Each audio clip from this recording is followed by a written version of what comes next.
నా కళ్ళు చూస్తుంటే మీకు కింద ఏడాది గర్భాదుల్లో ఆడుకోకు కమిషనింగ్ ఒకటి ఉంది. పూణేలో కొంచెం పైన లోపల వాటర్ వచ్చింది. అంటే శీతాకాలంలో ఉంటాయంటారా? వాటర్ వస్తుంది కదా సార్, మళ్ళీ ఇట్లా స్టార్ట్ అవుతుంది. రెండు వాటర్ వస్తాయి.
ఈ పక్క ఉంటే బెటర్ ఏమో.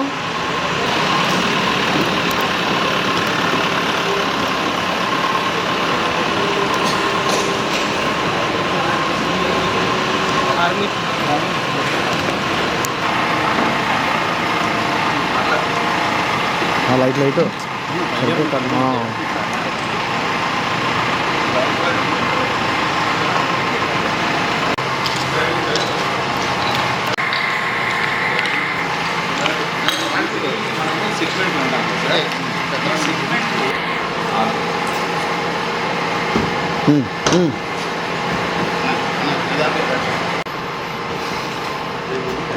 ఇది టన్నెలింగ్ కోర్పొరేషన్ 175 మళ్ళీ ఐరన్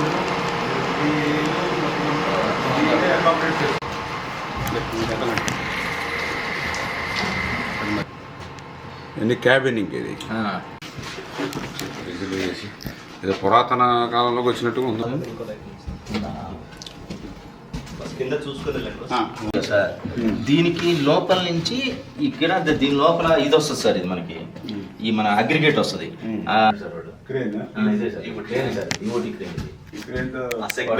సెగ్మెంట్ లో లిఫ్ట్ చేసుకునేది సార్. కింద నుంచి వచ్చిన సామాను ఇండోర్ 33 kV సబ్స్టేషన్. ఇప్పుడు మేము అక్కడ టౌన్స్ లో ఇట్లా కడుతున్నాం 33 kV సబ్స్టేషన్. ఆ కెపాసిటీ సార్. ఇది వాళ్ళ రూమ్ సార్. ఆపరేటర్ ఇందులో ఉండి దీన్ని రన్ చేస్తారు సార్.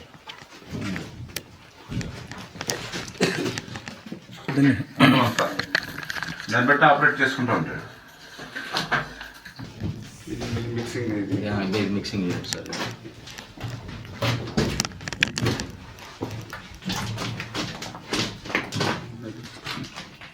అది చాలా రోజులు అయిపోయింది కదా సార్. ఇది దానిపైన ఈ సార్ ఇవి డిస్క్లు అంటారు సార్. రాయి కట్ చేసి జాగ్రత్త సార్. అందుకు డస్ట్తో కంచి వ్యూ బాగుంటుంది. చూసిన తర్వాత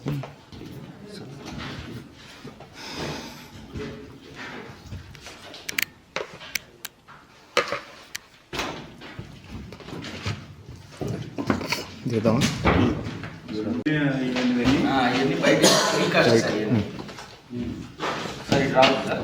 అదంతా ఆయిల్ సార్. ఆ ఒక్కదాన్ని సార్ అక్కడ ఎక్కడో ఉంటుంది. అది ఆ ఫ్రంట్ దాన్ని ఒక్కదాన్ని ఎన్ని తీయాల్సిందే బయటికి. దీన్ని అసలు బయలు చేసేదే లేదు. ఆ ఫ్రంట్ బిట్ తోటే ఫ్రంట్ దాన్ని ఒక్కదాన్నే సార్. అందుకని ఇప్పుడు ఇది మళ్ళీ ఇంకా చేయకుండానే ఈ వెంటిలేషన్ ప్రాబ్లం ఉంది ఇక్కడ. ఇంక ఇప్పుడు ఈ వర్క్ చేసి గ్యాస్ వర్క్ వెల్డింగ్ వర్క్లు ఇవన్నీ డిస్మాండిల్ చేస్తే ఇంకా మీకు ఇంకా పెరిగింది సార్. ఇంకా పెరుగుతుంది. దానికి తగ్గట్టుగా మళ్ళీ ఏర్పాట్లు కూడా చేసుకోవాలి. ఓకే.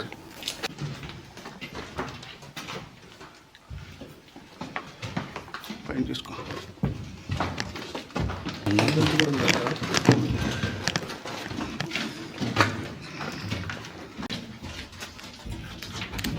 చిన్న బిడ్డ సరిపోతుంది. ఇబ్బంది పడతారు. ఉందమ్మా ఇటు దారి ఉందా? కుర్రాడు ఉన్నాడు సార్, ఈ సంబంధించి కుర్రాడు ఉన్నాడు సార్. ఇక్కడికి ఉన్నాడు సార్. పాతవాళ్ళు సార్, అప్పుడు పాతవాడే.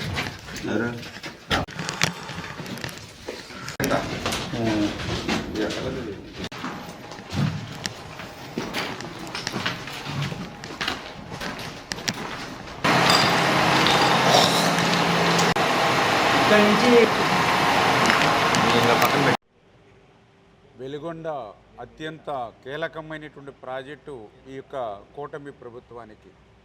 ఒక పక్క ఫ్లోరైడ్ బాధితులు, మరొక పక్క కరువు రక్కసి మధ్య చిక్కుకున్నటువంటి ఉమ్మడి ప్రకాశం జిల్లాకి ఒక వరంలా ఈ యొక్క వెలుగొండను పూర్తి చేసి ఇవ్వాలని చంద్రబాబు నాయుడు గారి సంకల్పం.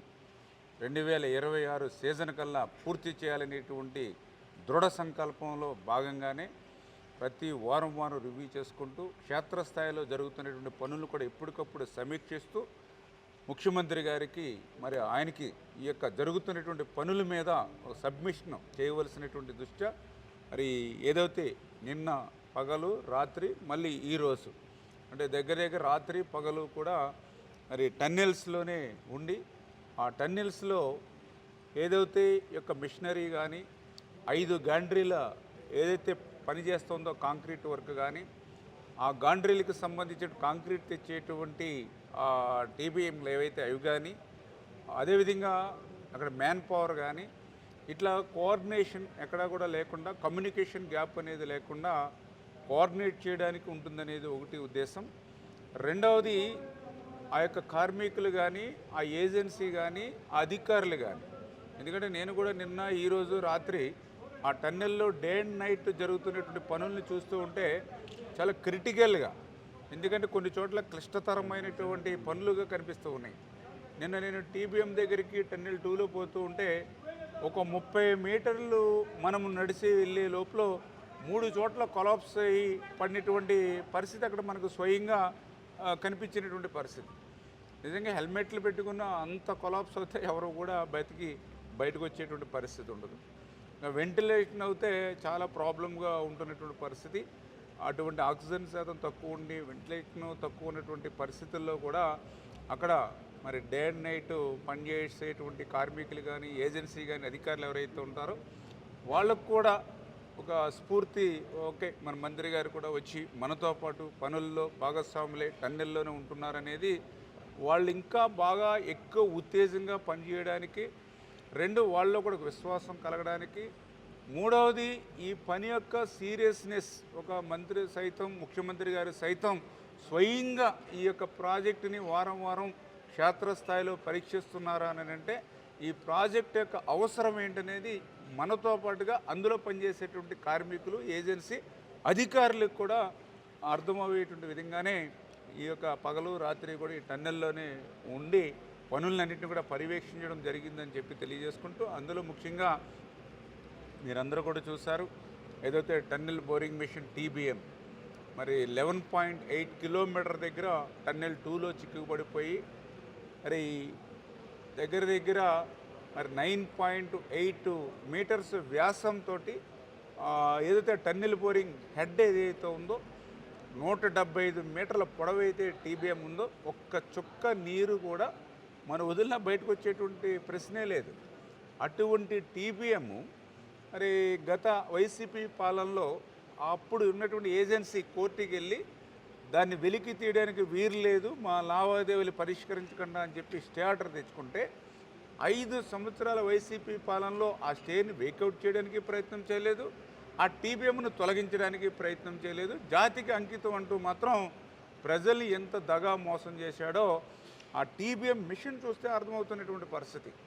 కూటమి ప్రభుత్వం వెలుగొండ మీద చిత్తశుద్ధి ఉంది కాబట్టే ముఖ్యమంత్రి గారు సైతం స్వయంగా ఆ యొక్క కోర్టు విషయంలో కూడా ఆయన కూడా జోక్యం చేసుకుని అడ్వకేట్ జనరల్ గారితో కూడా స్వయంగా మాట్లాడి అడ్వకేట్ జనరల్ గారు సైతం స్వయంగా ఆ కేసులో ఆయనే అటెండ్ అయ్యి మరి నిన్నగాక మొన్న స్టేని వేకేట్ చేసాం. అందుకే ఇప్పుడు టీబీఎం ఫ్రంట్ నుంచి చూస్తే కనీసం అంగుళం కూడా ఖాళీ లేదు. అందుకే మళ్ళీ అక్కడికి వెళ్ళడానికి కూడా మార్గం లేకపోతే ఇప్పుడే జేసీబీ మీద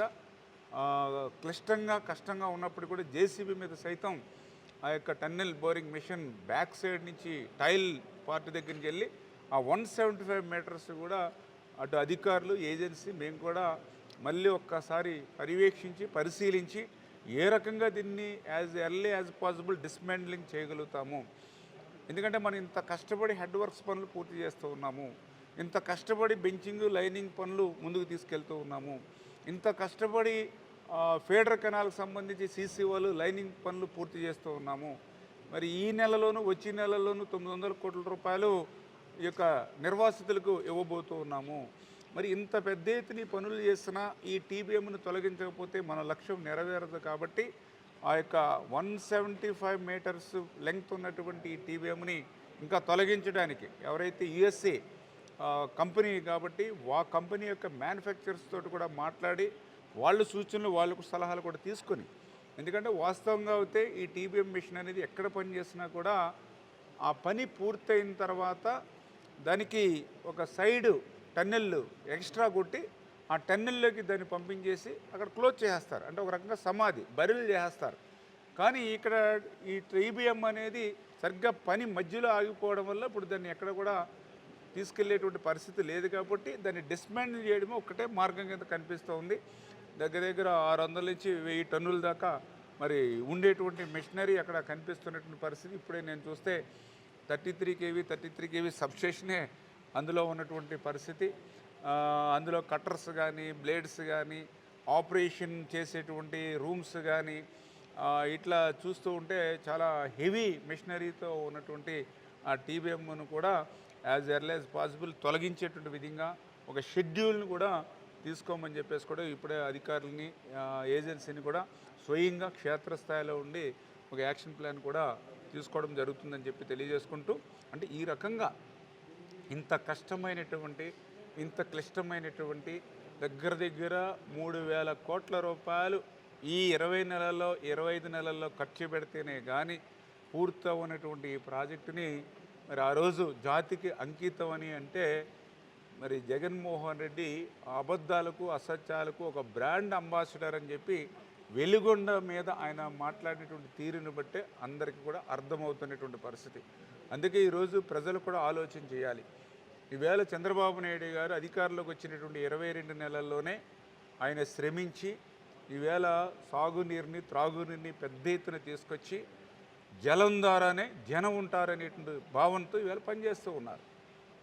ఈవేళ మీరు చూశారు హెచ్ఎన్ఎస్ఎస్ హంద్రీనేవా 5 సంవత్సరాల్లో జగన్మోహన్ రెడ్డి ఒక్క అడుగు పని చేయకపోతే కూటమి ప్రభుత్వం అధికారంలోకి వచ్చినటువంటి ఒక్క సంవత్సరంలోనే 3,800 కోట్ల రూపాయలు ఖర్చు పెట్టి 728 కిలోమీటర్ వరకు ఆ యొక్క హంద్రీనేవా ద్వారా రికార్డు స్థాయిలో 55 టీఎంసీల నీరు ఈవేళ రాయలసీమకు అందించామనంటే మాట ఇస్తే మాట నిలబెట్టుకున్నాం. మరి అదేవిధంగా ఈ సంవత్సరం పోలవరానికి సంబంధించి లెఫ్ట్ మెయిన్ కెనాల్ను కూడా పూర్తి చేసి అనకాపల్లి వరకు కూడా నీళ్లు వదిలేటువంటి విధంగా క్రిటికల్ వర్కులు కూడా అక్కడ మనం పూర్తి చేస్తూ ఉన్నాం. అదేవిధంగా ఈ సంవత్సరం ఈ వెలిగొండ సంబంధించినటువంటి ప్రాజెక్టును కూడా మరి మనం 2026 సీజన్ కల్లా కంప్లీట్ చేసేటువంటి విధంగా ఇంత యాక్షన్ ప్లాన్ తీసుకుని ముందుకెళ్తూ నీళ్ళు ఇవ్వాలనేటువంటి ఆలోచనతో ముందుకెళ్తూ ఉన్నాం. రేపు 2027లో పోలవరాన్ని పూర్తి చేసి ఆ గోదావరి వరద జలాలు అటు ఉత్తరాంధ్రకు ఇటు రాయలసీమకు తీసుకెళ్ళాలనేటువంటి ఆలోచనతో, అదేవిధంగా ఉత్తరాంధ్రలో ఒక 11 ప్రాజెక్టులు ప్రయారిటీలో పెట్టుకుని 2 సంవత్సరాల్లో 2,000 కోట్ల రూపాయలు పెట్టి అవి పూర్తి చేయాలని, అదేవిధంగా రాయలసీమకు సంబంధించినటువంటి పోతిరెడ్డిపాడు దగ్గర 40,000 క్యూసెక్లు వెళ్ళేటువంటి సామర్థ్యం ఉన్నటువంటి ఆ యొక్క పోతిరెడ్డిపాడు హెడ్ రెగ్యులేటర్ దగ్గర నుంచి అటు తెలుగుగంగ కానీ ఆ జిఎన్ఎస్ఎస్ గాలేరు నగర్ కానీ కుందు కానీ 80,000 క్యూసెక్లకి రెట్టింపు పెంచేటువంటి విధంగా అక్కడ పనులు జరుగుతాయి. అంటే నేను ఎందుకు చెప్తున్నానంటే ఇంత పెద్ద ఎత్తున ఆర్థిక పరమైనటువంటి ఇబ్బందులు ఈ రాష్ట్రాన్ని వెంటాడుతున్నా కూడా ఇన్ని ప్రాజెక్టులు ఇన్ని రిజర్వాయర్లు పూర్తి చేసుకుని రాష్ట్రాన్ని సస్యశ్యామలం చేయాలనేటువంటి ఆలోచనతో చంద్రబాబు నాయుడు గారు పనిచేస్తూ ఉంటే, మరొక పక్కన ప్రతిపక్ష హోదా కూడా రానిటువంటి జగన్మోహన్ రెడ్డి ఈవేళ చేసినటువంటి తప్పుల్ని తెలుసుకుని దాన్ని సరిదిద్దుకుంటాను అని పాయిచిత్తంగా ఆయన లెంపలేసుకుని ఆ తప్పుల్ని సరిచేసుకోవడానికి ప్రయత్నం చేయడం మాని మరింత విధ్వంసంతో ఆయన మాట్లాడేటువంటి తీరు రేపు రప్ప అని మాట్లాడుతూ ఉన్నాడని అంటే, రేపు గంగమ్మ జాతరలో పొట్టేళ్ళను నరికినట్టుగా నరుకుతాను అని అంటూ ఉన్నాడని అంటే, ఈవేళ ప్రజలు అర్థం చేసుకోవాలి. ఈవేళ సాగునీరు త్రాగునీరు ఇచ్చి రాష్ట్రాన్ని సస్యశ్యామలు ఇచ్చేవాళ్ళు కావాలా, లేదంటే ఇట్లా తలకాయలు నరికి రక్తాన్ని పారించేవాళ్ళు కావాలా? ఈవేళ ప్రజలు అర్థం చేసుకోవాల్సిన పరిస్థితి ఉంది. నీళ్లు పారించేవాళ్ళు కావాలా, రక్తాన్ని పారించేటువంటి వాళ్ళు ఈ రాష్ట్రానికి అవసరమా అనేటువంటిది ఈవేళ ప్రజలు కూడా అర్థం చేసుకోవాల్సిన అవసరం ఉంది. ఈవేళ నీళ్లు కావాలా, లేకపోతే ఇట్లా రక్తాన్ని మరి చిందించి ప్రాణాలను హరించేవాళ్ళు కావాలా? ఈవేళ ఎందుకు మాట్లాడుతూ ఉన్నామనంటే, ఈవేళ ఆంధ్రప్రదేశ్ రాష్ట్రాన్ని మళ్ళీ రేపు 2047 కల్లా అగ్రగామిగా నిలపాలని చెప్పి ఈవేళ చంద్రబాబు నాయుడు గారు ఈ రకంగా ఇంత పెద్ద ఎత్తున రాష్ట్రంలో ప్రయత్నం చేస్తూ ఉంటే, దాన్ని అడ్డుకునేటువంటి విధంగా, ప్రజల్లో ఒక ఆందోళన సృష్టించేటువంటి విధంగా, ఆ అభివృద్ధికి సంక్షేమానికి ఆటంకాలు కలిగించేటువంటి విధంగా ఈవేళ జగన్మోహన్ రెడ్డి ఏదైతే ఈ యొక్క రప్ప అంటూ రక్తాన్ని పారించేటువంటి సంస్కృతిని, ఒక గొడ్డలి సంస్కృతిని, ఎందుకంటే ఈవేళ గొడ్డల పార్టీ అనే ఈవేళ ప్రజలందరూ కూడా ఎందుకు భావిస్తూ ఉన్నారని అంటే, ఒక్క సొంత బాబాయిని గొడ్డల వేటికి వేసినందుకు ఈవేళ గొడ్డల పార్టీ అంటలా. ఈవేళ ఆయన యొక్క తీరు, ఆయన యొక్క మనస్తత్వం చూస్తూ ఉన్నారు 20 నెలల నుంచి కూడా. మామిడికాయల మీద ఎక్కించుకుంటూ పోతాడు కారుని, తలకాయల మీద కూడా కారుని ఎక్కించుకుంటూ పోతూ ఉంటాడు. కనీసం కనికరం లేదు, మానవత్వం లేనటువంటి పరిస్థితి. ఆయన పుట్టినరోజులు వస్తే ఎవరైనా రక్తదానం చేస్తారు, లేకపోతే ఎక్కడైనా హాస్పిటల్లో పేషెంట్స్ ఉంటే వాళ్ళకి బెడ్ ఫ్రూట్స్ ఇస్తారు, ఇంకా అందినంతటువంటి సాయం చేస్తారు. ఎక్కడైనా మనం చూసాం, ఎక్కడ బట్టలను అన్నమును దానాలు చేస్తారు. కానీ మొన్న మీరు చూసారు వైఎస్ఆర్సీపీ కార్యకర్తలు నాయకులు తీరు. పొట్టేళ్ళని రెండు రోడ్డు మీద తీసుకొచ్చి నడి రోడ్డు మీద పొట్టేళ్ళు నరికి ఆ నరకడం ద్వారా వచ్చినటువంటి చిందినటువంటి రక్తాన్ని ఆ జగన్మోహన్ రెడ్డి ఫ్లెక్స్కి మరి పూసేటువంటి పరిస్థితికి వాళ్ళు దిగజారారనంటే, గొడ్డళ్ళు పట్టుకుని ఆ యొక్క వీధుల్లో వీర విహారం చేశారు అంటే ఏ రకమైనటువంటి తీరుతో వైఎస్ఆర్సీపీ పార్టీ అంటే, వాళ్ళ నాయకుడు మనకు తెలుసు, ఆవు చేలో మేస్తే దూడ గట్టును మేయదు. అందుకనే జగన్మోహన్ రెడ్డి ఆలోచనకు అనుగుణంగానే ఈరోజు కింది స్థాయి వైసీపీ కార్యకర్త వరకు కూడా ఆ బాణీలో వెళ్తూ ఉన్నారు. కాబట్టి ఈరోజు ప్రజలందరూ కూడా ఇంకా ఫ్యాన్ గుర్తు కాదు, గొడ్డల గుర్తు పెట్టుకోవాలి. ఇది వైసీపీ పార్టీ కాదు, ఇది గొడ్డల పార్టీ అని చెప్పి ప్రజలు నిర్ధారించారు. అంచేత ఇటువంటి ప్రశాంతతకు మారిపోయినటువంటి మన ఆంధ్రప్రదేశ్ రాష్ట్రంలో ఇటువంటి గొడ్డల పార్టీలకి చెల్లు చీటిచ్చి శాశ్వతంగా ఆ యొక్క గొడ్డల పార్టీకి ఈ ఆంధ్రప్రదేశ్ రాష్ట్రంలో స్థానం లేకుండా చేస్తే రేపు 2047 కల్లా ఈ రాష్ట్రం అగ్రస్థానంలో కూటమి సారథ్యంలో ఉంటుందని చెప్పి మీ ద్వారా తెలియజేస్తాను.